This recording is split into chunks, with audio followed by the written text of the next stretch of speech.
Cek update harga bumbu dapur jelang perayaan Natal dan Tahun Baru 2025 di Pasar Mardika, Kota Ambon.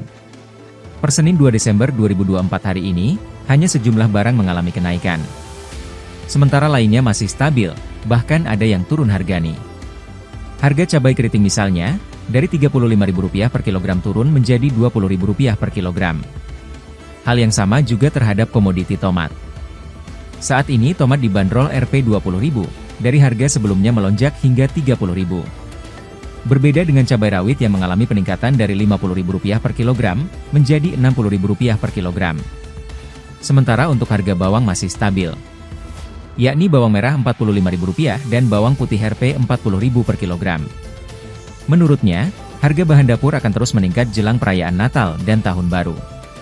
Terkait stok, Rizky ungkapkan bahwa masih banyak di pasar. Namun, dirinya tidak mengetahui pasti stok beberapa pekan ke depannya.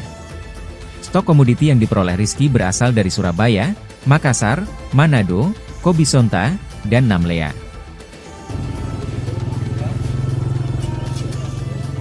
Download Tribun X sekarang, menghadirkan lokal menjadi Indonesia.